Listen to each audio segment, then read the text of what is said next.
Welcome, garden friends. Thanks for taking a little bit of time away from your garden to come see mine. We've got a project today that's actually 2 years in the making, but before we get to that, we've got some things to show you in the garden, starting with something we planted last week.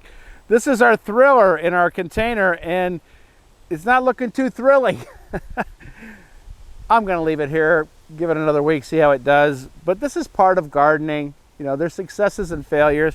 And if anything like this fails, I always say, well, something happened to it before it got to us. Maybe it was me tearing those roots apart, because the week before, you guys busted me and said, hey, how come you didn't take those roots apart before you planted it?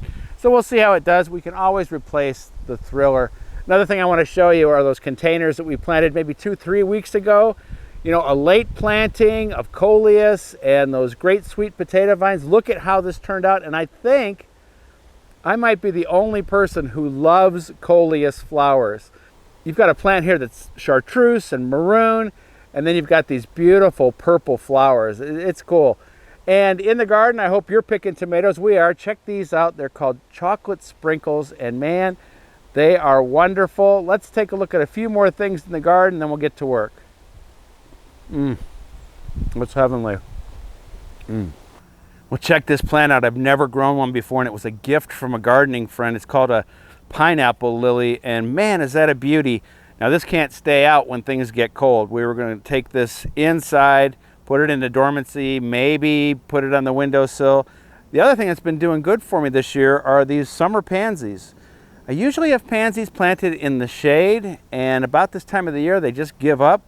But believe it or not, out here in 90 degrees, you know, during the summer, they're still blooming pretty good and all over the garden. It's great. So the lilies are planted in the vegetable garden because it's fenced in and the deer can't get them because they would love them. And look at this beautiful orange Turk's cap lily. Cool thing about it is if you look closely, you can see these little black seeds, which I pull off here when the time is right, just before they drop off. And I sprout them and give them to gardening friends. But if you just let them drop, you'd have more and more Turk's cap lilies. And being in the vegetable garden, I just happen to get a couple little cucumbers too down here in the cucumber bed. Well, here's something in the garden that's actually older than me. This is Black Beauty, released in 1957. And I am telling you, this is a tough and beautiful lily. This thing will come back no matter what. It's growing in a place where it shouldn't. It's only getting a little bit of sun, maybe 4 hours tops, but it blooms every year and so fragrant and beautiful. I just love this lily. My passion for lilies continues in the garden.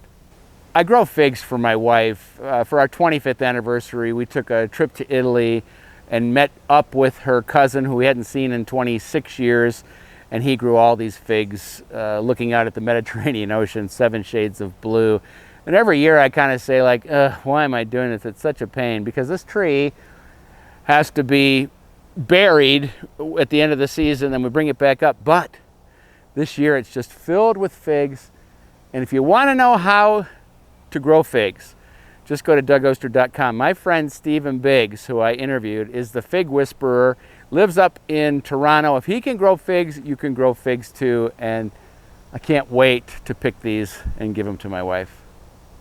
This is my annual homage to the Rose of Sharon. You might think I'm crazy, but I love Rose of Sharon. I brought some of these plants from my first garden 20-some years ago because it has a special memory. One of the big Rose of Sharons that grew on my property was right by the basketball hoop where the boys, when they were young, would play. And let me tell you, that Rose of Sharon took a lot of abuse with running after the ball going into it. And so it just reminds me of another time, another garden. And there are varieties nowadays that don't make lots of babies. That's why a lot of people hate Rose of Sharon, is those babies come up everywhere. But this color, this purple and the white at this time of the year, and it is just a weed basically. I love them, and I'm so glad that I've got them growing in this garden. And look at how big they've got. And for all you Rose of Sharon haters, this is a new acquisition to the garden, maybe 2 seasons now, maybe 3, called Sugar Tip. It's sterile, it doesn't make babies. It has this beautiful variegated foliage, and pink double flowers. I love double flowers more than anything in the world. So last season I announced it's going to be the year of the foxglove, and I ordered all these seeds from J.L. Hudson Seedsman. You should check out their catalog. And I never started them. So this year actually is the year of the foxglove. Foxgloves are wonderful plants. These that I started from seed are perennials. Most foxglove are what we call biennial. First year foliage, second year flowers, then they die, but they send so many seeds around that we always have foxglove. These are true perennials. One is called Foxy and the other one is a yellow foxglove. I've always wanted to grow these, and starting them from seed is super easy. Just get planting mix, you get it moist in advance, you put it into a flat, and these are surface sowed, and it's like dust. That's how small they are. And just sprinkle them on top, push them in, leave them on top. They need light to germinate, cover it with plastic, and this is what we got. Look at these. I'm excited to grow them because this bed over here, it's kind of a weedy mess, but I did my best. We're gonna dig some stuff out. It used to be all phlox, but the deer took care of that. And in case you're wondering about these geraniums out here that are unprotected from the deer, spraying with Bob-X, that's what I use. And it's kept them off after the first time they ate them down. They're starting to get back up to full size. So anyway, the deer won't eat foxglove. You know, you can never say they won't eat anything 100%, but it's poisonous. And we're gonna do our normal planting where we're going to improve this bed with compost. I've got some really great stuff. It's one of my favorite brands called Coast of Maine, and it's top quality compost at a reasonable price. So we'll dig some planting holes, fill them with compost, and then the fun part's going to be our planting. And as I said, the deer aren't interested, and I'm interested to see what these look like in the spring. So let's get to work. This soil was improved at one point. It actually looks pretty good. I'm probably just gonna dump the compost on top, but check this guy out. My lovely, wonderful, incredible, hardy banana, which I started with one little sliver, and I've got 1, 2, 3, 4, 5, 6 big trees here. Very tropical look, and all I do at the end of the year, hack it down to the ground with a saw, cover it with straw, and even this winter when we had, 22 below zero, it comes back like a champ. It won't be here when these foxglove are doing their thing, but it will come up and shade them as when they're done blooming. So let's get our compost. This, like I said, I improved this soil when I first made this bed. And there are a little bit of phlox left. All right, compost and planting. Coast of Maine organic lobster compost. This is the good stuff, and check it out. It looks great. Oh yeah, nice and black.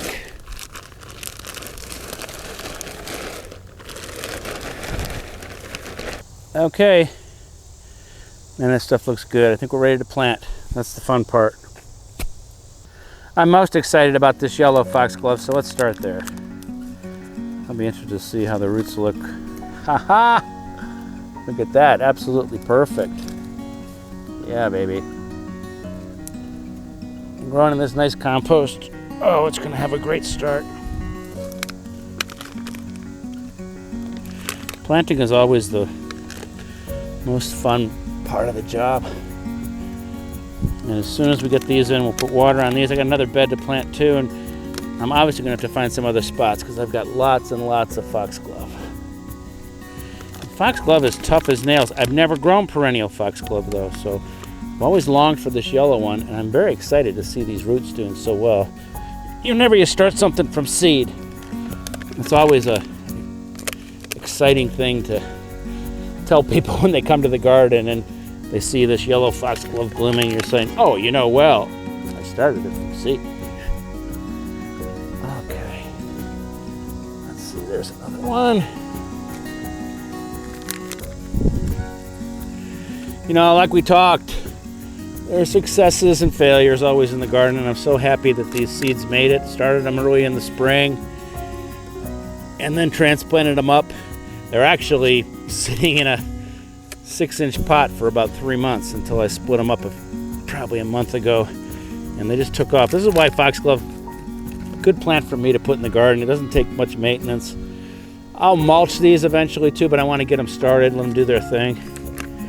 And whenever you plant anything, if you're putting them in this good compost like this, that's your automatic green thumb.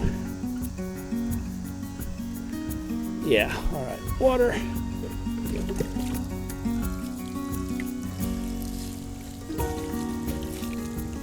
This is where I'll plant the other variety, which is called Foxy, and it's actually a mix of different foxglove. Again, perennials. And again, a bed filled with weeds, but I don't get out here enough.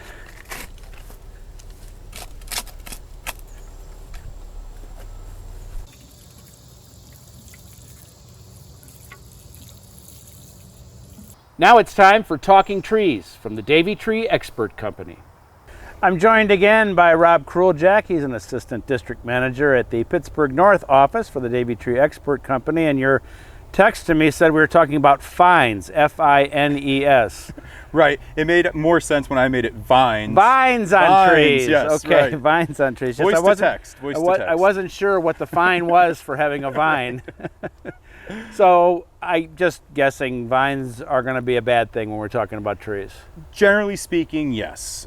They can, completely suffocate the canopy if left go. They can add a lot of weight that the tree can't support and pull down branches. They can obscure our view of like imperfections or defects in the tree we can't see with the vine coverage. So general rule of thumb, yes, vines are bad. Some are poisonous. Poison ivy. Okay, so we've talked about this, and I'm going to take this in here and just kind of sever that vine, and that should do it, right? That should do it. I usually like to take a section out. Yeah, I was going to think, so they don't grow back together. I don't know that it can, but I do it just in case. Yeah. But you said before we started that some vines, it's okay, not the best thing. Mm-hmm. So grapevines I've seen, when they really go wild, take a tree down. Right. But others, such as Virginia creeper is not as quite a dense vine, hydrangea, English ivy, those types, if you keep them under control and manage them, they're not as big of a problem on them. Okay, well I have a climbing hydrangea that I'm not managing or keeping under control that I want you to look at to see if I'm doing harm to this oak tree or not. Okay, yeah, let's take a look. Well, anyone that comes to the property, whenever I get a discount on a plant, they have to hear about it. I bought this for $5 at the old Heckinger store, and look at it now. Blooming like crazy, but am I doing any damage to my oak tree? No. It's it's not completely taking the canopy over. When we're here pruning your oak, we could always keep it managed just so it's on the trunk where you can enjoy the foliage, enjoy the blooms, but it's not going to take your tree over. It's a great pollinator plant. I wanted to go back though to poison ivy and Virginia creeper. Yeah, Virginia creeper. Those two get mixed up all the time. And you had a little saying before we got to that to know that it was poison ivy. Yeah, the old adage of leaves of three, let it be, is true. Poison ivy, poison oak, poison sumac will all have the 3 leaves, whereas Virginia creeper has 5, and completely different leaf structure. If you look at it once, keep the 3 in mind and stay away from it. Some people, and I'm included, I like Virginia creeper because it's fall color, right. And it's just growing on 4x4s in the vegetable garden. You taught me something interesting. I was always going out in the winter when I didn't have anything to do, cutting grapevines, but a lot of times you showed me I'm missing them because of course there's no foliage on there. So during the season might be a better time if you are trying to remove grapevines. Yeah, so during the growing season when they're in full leaf, you go around, you do one tour around the property cutting your vines.